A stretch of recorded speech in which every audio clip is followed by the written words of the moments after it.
to the latest edition of the Sports Writers Prep Football Podcast. I guess we never did officially name it. I'm Aaron Ferguson, the large school beat writer, and also cover volleyball and other sports too. Stan Morris is here to my left. If you're on Facebook Live, or we could pretend we're on radio. Say, you're in my seat, going from right to left. There's Stan. And he covers small school football. Stan, how are you doing today? Good. How are you? Good. Yeah. Gorgeous day. Drove with my windows down. Another warm one. Yeah. Yeah, it's not bad at all. Let's see. I never remember where you go. You were at Eureka. I was at Eureka this against week. Fieldcrest. How was that game? It seemed like a good one. It was a really good game. Yeah, it was a good game to see. I mean, I've covered 4 games now. All 3 of the ones I've gone to before have been pretty one-sided games. So it was nice to see a close game. It went right down to the wire, actually right down to the last play. This one went to. Both teams look really good. I mean, they're both playoff caliber teams, I think. Eureka, they only had 2 possessions in the first half, scored on both of them. Kind of that, 90-play drive was their first one.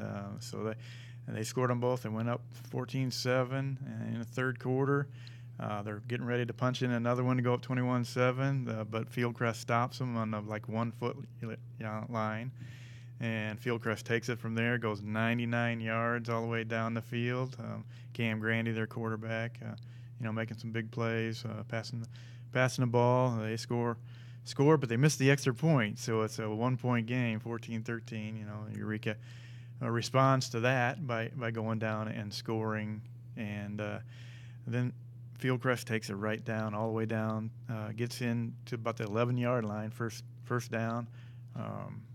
And they miss a couple incomplete passes, and then on fourth down, it's a 4th and 8 play. Lost one into the corner of the end zone, but it falls for Eureka. Good thing for Eureka, it falls, and so Eureka ends up winning that game. So I was really impressed with a lot of the players on that.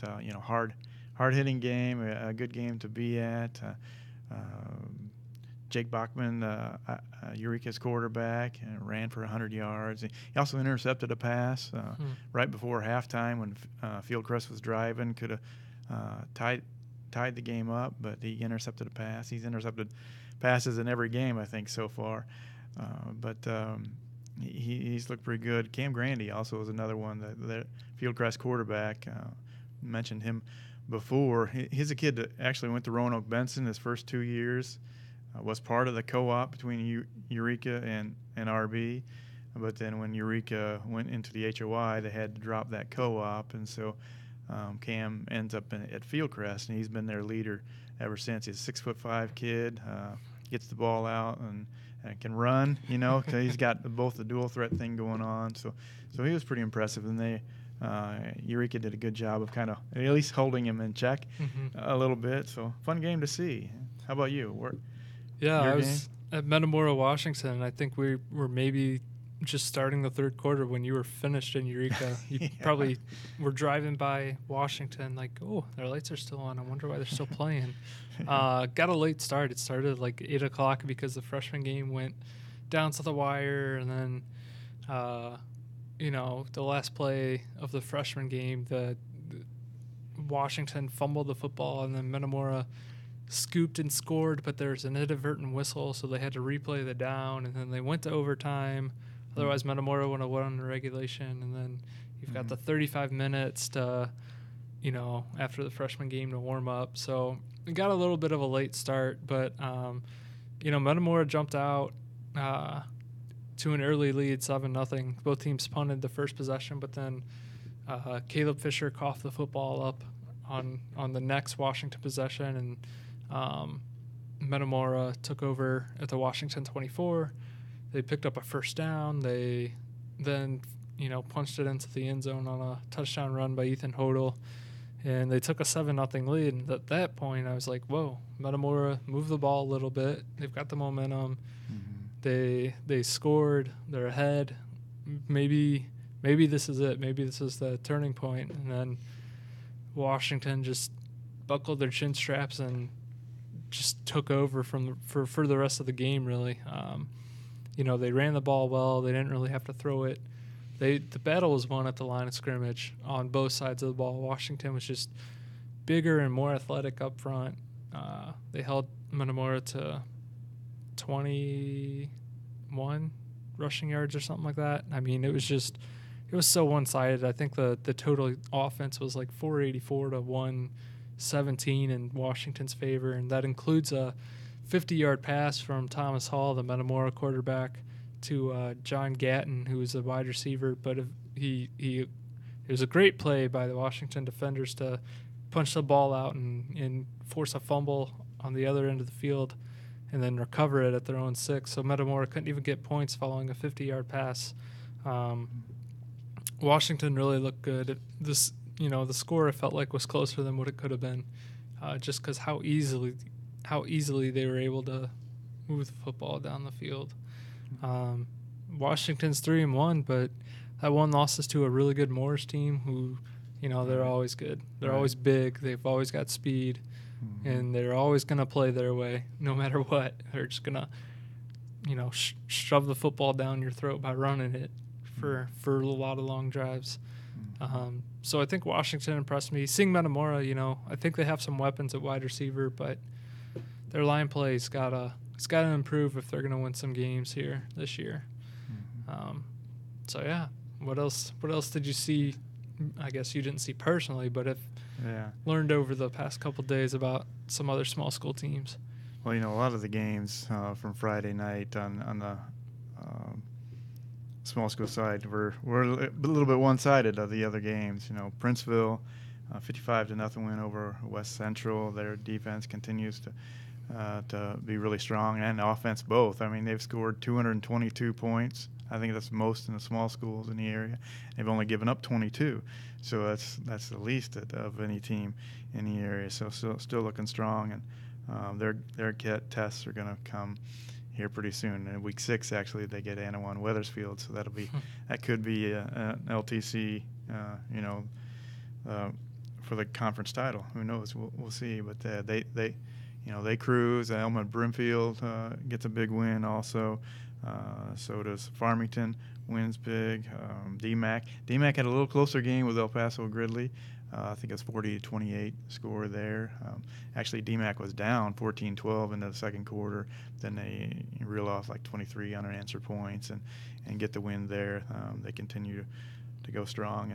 Props from IVC and Tremont getting the first wins for those guys, and in convincing fashion. Both of those guys in convincing, both those teams in convincing fashion. IVC gets a 41-0 win over St. Thomas More. They earlier in the season they kind of switched their quarterback. They went to Andy Tim was a receiver last year and he played quarterback, but they moved him back to receiver and moved their sophomore Alex. Merlot.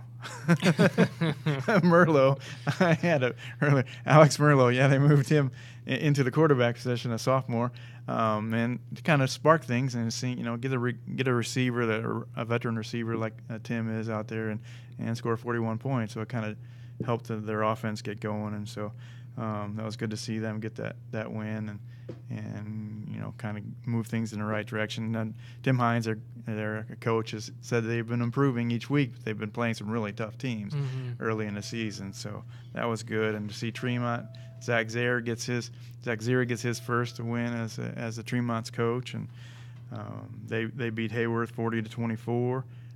Again, Tremont's looking steadily improving each and every week. They've played some pretty decent teams too, and Garrett Liggett, his first time, transfer from Pekin, first action that he sees, he runs for 239 yards, scores 3 touchdowns. That's a good addition for those guys, and hopefully good things are ahead for them as well. So yeah, it's kind of a lot of the same on the big school side. I mean, just looking over the matchups again. Manual at Richwoods was close at the half. It was only 21-14 Richwoods, and I love the quote Roland Brown had in the story. He said, we had a 6-quarter hangover from the Peoria High game. Of course, losing to Rock Island and then only up 7 against Manual, but they They kicked it in a drive in the second half to get a 60-20 win. Outside of that, in the Middle Illini, Morton kind of rolled over Limestone, 53-6. I mean, that's just tough because I know Limestone's numbers are down and they don't have a whole lot of talent right now. So kind of a down period right now for them. But Morton's 4-0, and they'll play Dunlap, who handled East Peoria 47-0. I think they scored a couple of special team scores. I know Isaac Guyton returned, I think, his second punt return or kickoff return for a touchdown. I think they had a second special teams touchdown on top of that. Luke Benioff is running all over the field again. So that'll be a fun matchup this week. We'll talk about that a little bit later, but Dunlap at Morton this week. Obviously Washington and Metamora we talked about. And then Pekin won, finally got back in the win column. They won their first game over Oak Forest in convincing fashion and then lost a couple of tough ones to Sterling and Dunlap, and they got back in the win column with the 31-7 win over Canton. Canton, who, I wrote about it, the enrollment of a 7A school in Pekin and 4A school in Canton's the largest discrepancy of, the Middle Illini schools, and it's really fascinating in my mind. But I think Canton has the guys that they can win up front against teams like Pekin and Metamora, and they can compete up front with a lot of the Middle Illini schools right now, which is really big for them. But Clint Wells is doing a lot for him right now, whether it's throwing the football, although they don't throw the football a lot in the single wing, but they do throw it. But he's leading their offense in rushing too, 301 yards and 6 touchdowns on the ground. And outside of him, they need some guys to step up because they're sitting at 2-2, despite having 13 starters back off of their best team in school history last year. So they have a big week of preparation coming up, and then obviously Peoria High and Notre Dame, the game that is getting national attention from Max Preps and some other outlets. Notre Dame led Peoria High 42-8 early in the second quarter, I believe, and then I don't know what happened. Peoria High just flipped the switch or something. I don't know, to storm all the way back and take that one from Notre Dame 82-80 in overtime. I know the Irish were dealing with some injuries. Certainly that pace that is well documented by this point kind of wore them down. Still have some players playing two ways, which is never good when you go into Peoria High. But it's crazy because it sparked a discussion on the sports forums that we have about the pace, and a lot of interesting minds and just mindsets kind of talking on there. I've gotten emails from other reporters, like from around other parts of the state, like, hey, what's with Peoria High and this kind of mindset of, yeah, we're going to score a lot of points, but defensively, what's the mindset? So trying to explain that, they're playing, basically 2 games in a span of one, just in terms of numbers, snaps, and that game, I don't know, it was crazy. Karan Taylor had a big game. I think he rushed for 115 yards and threw for 180 something, and then he scored on 6 2-point conversions. And Geno House had a big day on the ground. Fred Dixon. Peoria High I guess they find ways to win. It's a mindset. It was funny because I like to walk the sidelines when I'm at games, weather permitting, charting stats, just to hear what the coaches are saying, players are talking about, and that's kind of how I generate my story sometimes, based off of what I hear and see.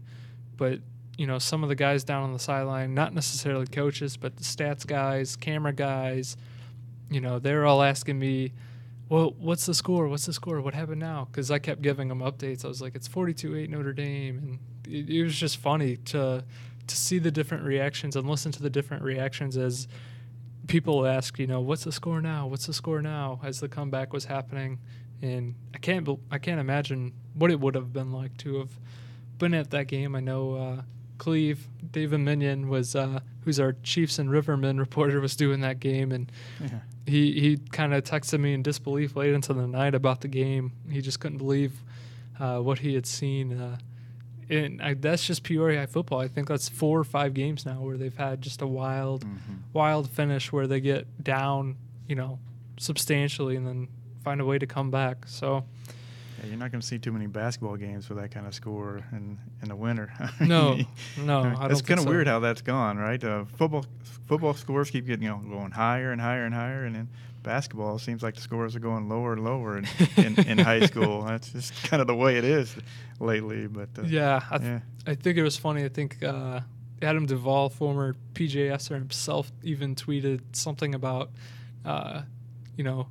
you mean Sean Livingston didn't hit the game-winning mid-range jumper?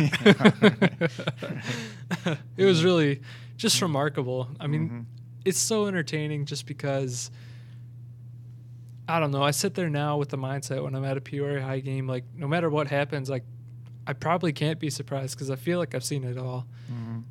Even if they get down really big, it's just that mindset to me. It's like, okay, well, they're going to come back. They're going to come back. It's just what they do. And I think there's entertainment in that. There's entertainment in that, teams are going to score a lot.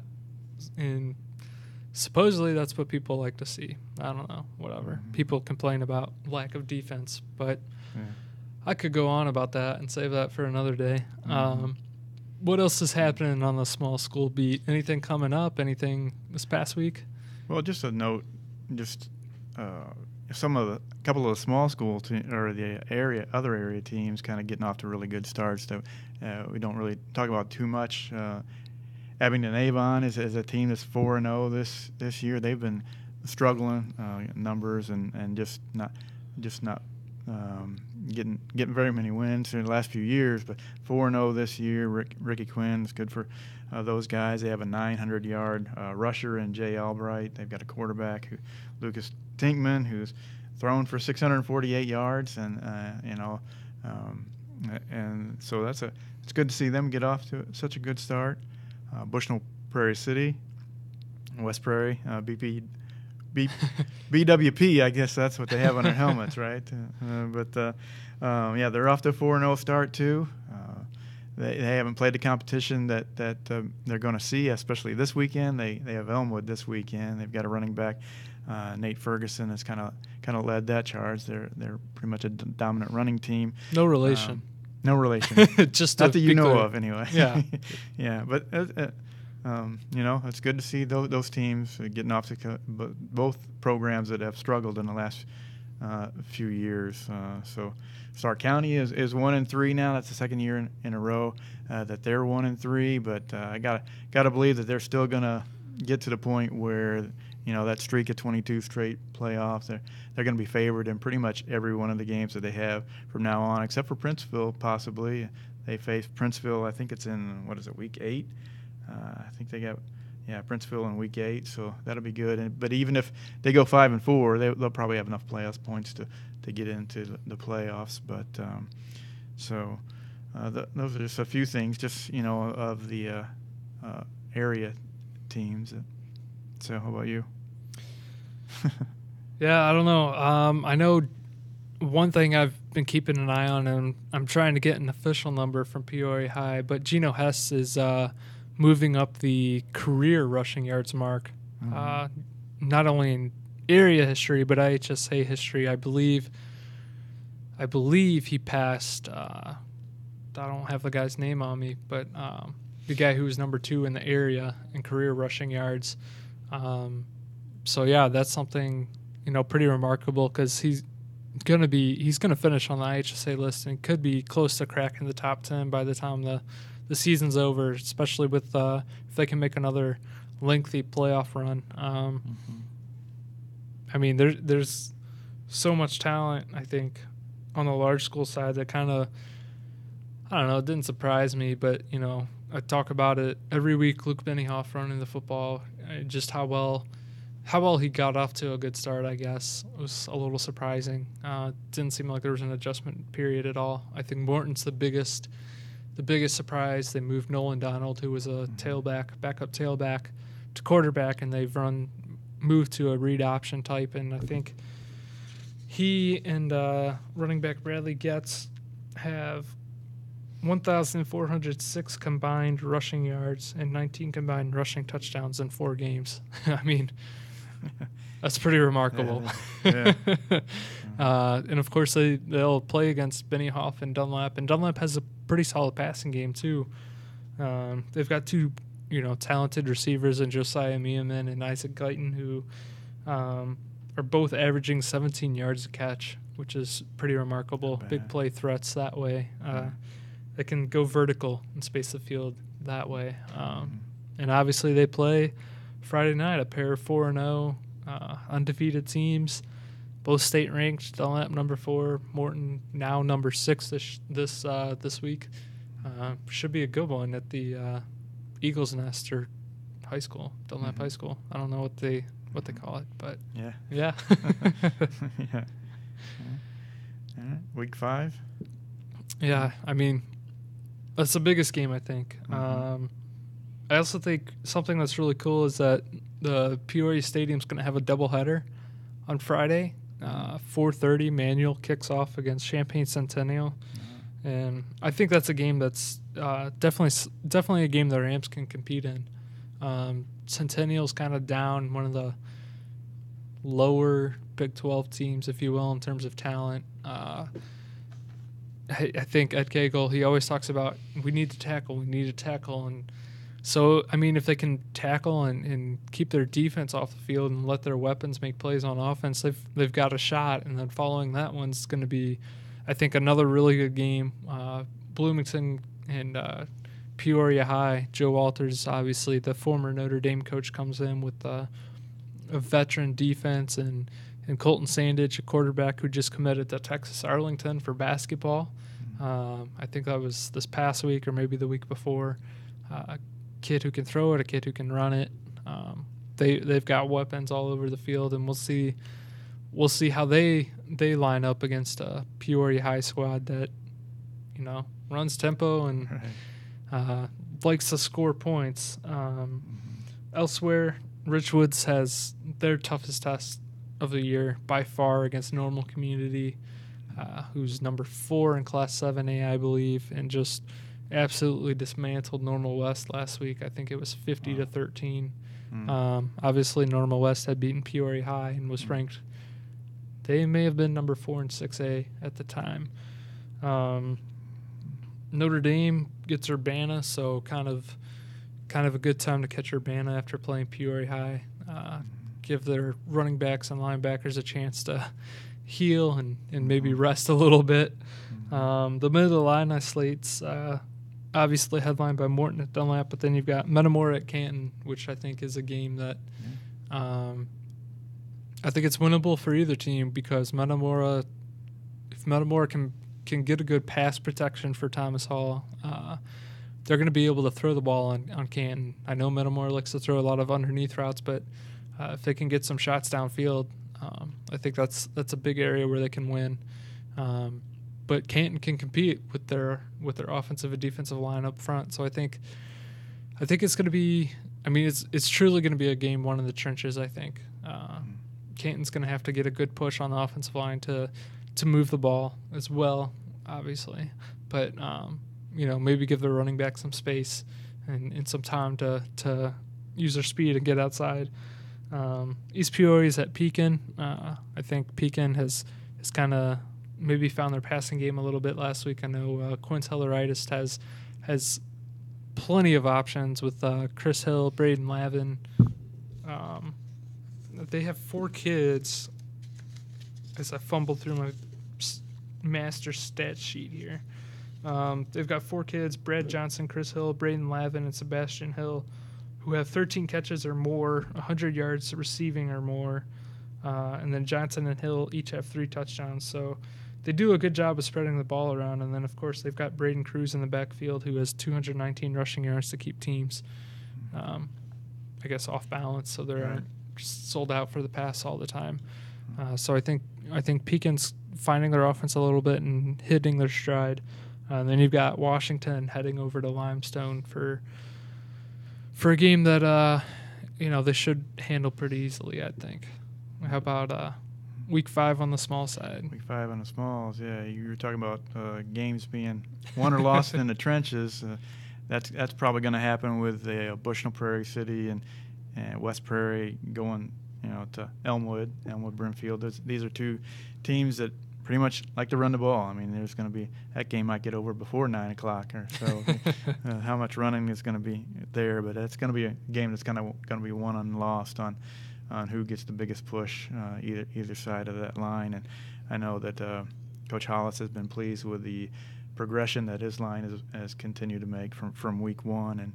And BPW's coach, Coach Rodis, talked about last week they beat Illini West, and he said that's the first time that he's been able to beat Carthage-based team, and he's kind of hoping, he hasn't had that success against Elmwood either, and he's hoping that that'll kind of translate to see if he can get a win against those guys. But that should be good to see what happens there. I know that Elmwood does have that threat of a passing game. They actually had 200 yards passing this past week, so I don't know when they've actually gotten over or at that 200 mark, but Charlie McKenty, junior quarterback, and he can show because everybody's expecting them to run, and so we'll see how that should be a really good game. IVC goes to Prairie Central, kind of hopefully kind of build some momentum there. Of course, going on the road is tough. Big one in the Lincoln Trail is Mercer County and AW, Anawan Weathersfield, part of that big three, with Stark County, and so that for Anawan, that could be one of those things that really puts them in a driver's seat towards a potential conference title again. They won it last year.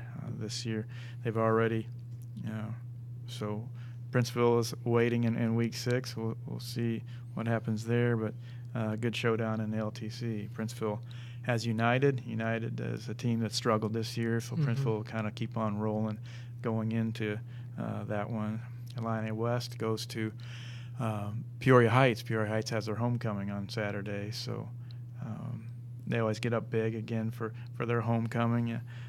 But Illini West is a good test for them. But Illini West is also coming off 2 losses in a row after starting 2-0. So Farmington hosts a Havana team that's looking for their first win. Farmington will probably continue to roll as they've done. They're ranked, third now? Yeah. And in 2A, DMAC is number 2 again this week, and DMAC is going to host Fisher. That Fisher, I believe, is 2-2. The Bunnies. The Bunnies, Fisher Bunnies, yeah. And Tremont hosts Ridgeview, which should be a good one there too. Ridgeview gave DMAC a game for a little while anyway, and we'll see what happens as Tremont kind of continues to improve and see what they can do with that one. So, yeah, week 5.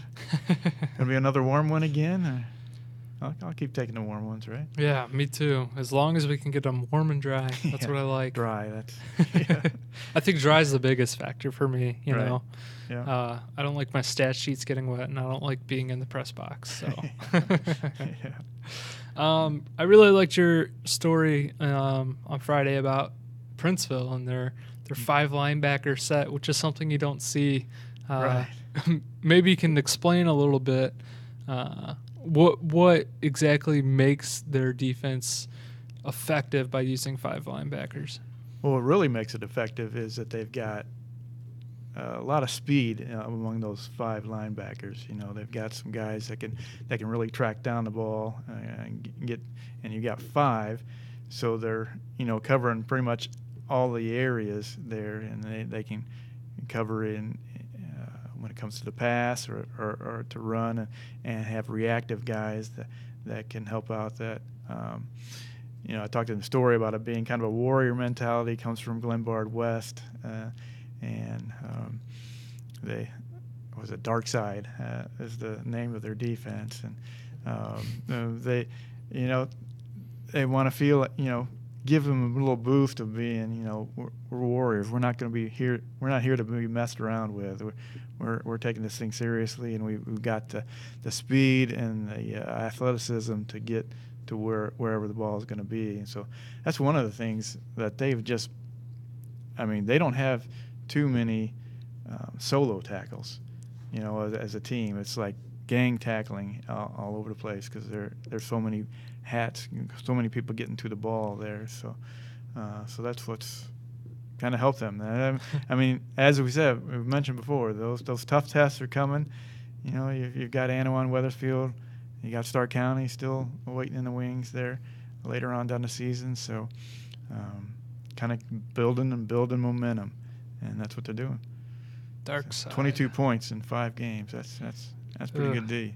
It's probably got to be one of the best in the state, I'd imagine. Yeah, there's a few that are a little bit better. I know one team went into last weekend without giving up a point. Wow. I'm not sure who that was.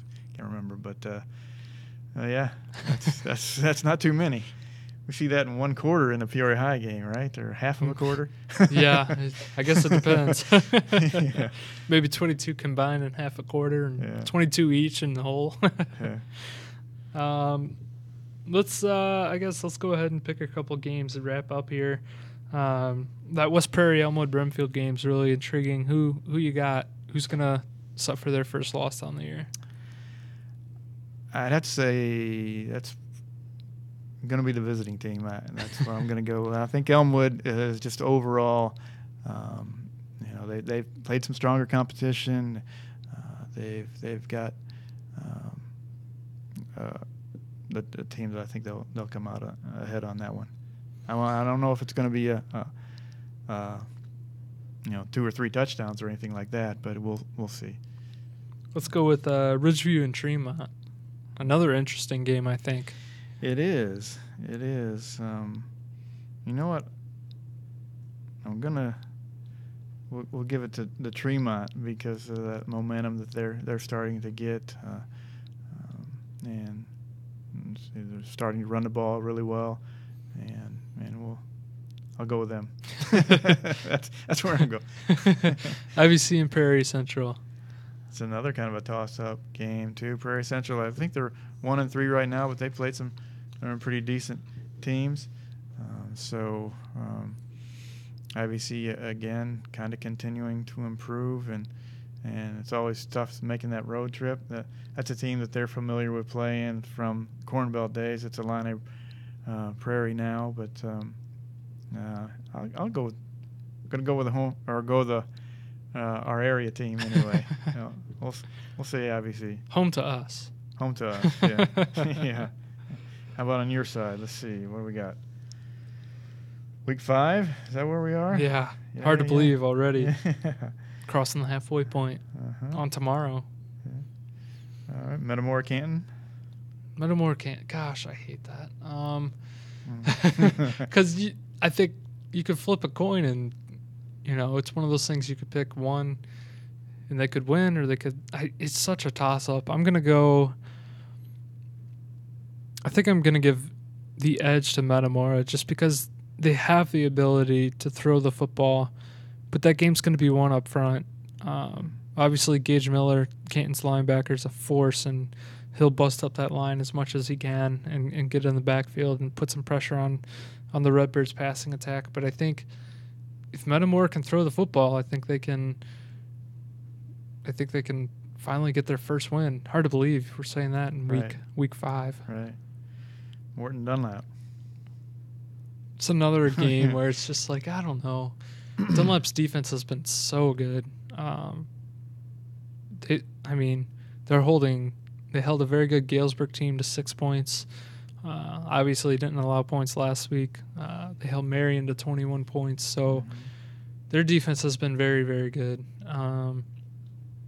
It's going to be one of those things are they able to stop Morton's read option attack where they have the option to go to the quarterback or the running back or give it up to a wide receiver in motion or something or maybe pull off a trick pass play or just a normal pass play. I'm going to give it to the home team for now. That might change come Friday's paper, but I'm going to give Dunlap the edge. Their special teams has been really good too. So probably Dunlap by a touchdown. Maybe. Yeah. How about Bloomington at Peoria High? That's another one. Bloomington's got a veteran defense, and that's I think where they have an advantage is that they saw Peoria High last year. They have more guys coming back on that side of the ball. than Peoria High did, I think, on either side of the ball combined. Peoria High had 5 starters return, but I think Peoria High just has some sort of magic to it. I mean, even when it looks like they're down, 42-8 in the second quarter is a pretty substantial difference. Yeah.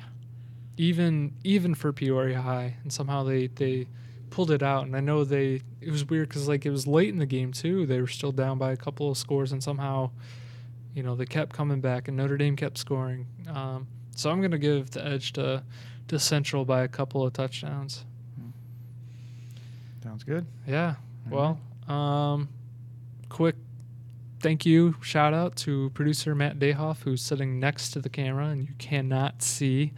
Obviously, he is kind of behind the scenes. He does the editing work on the podcast and sets up the Facebook stuff.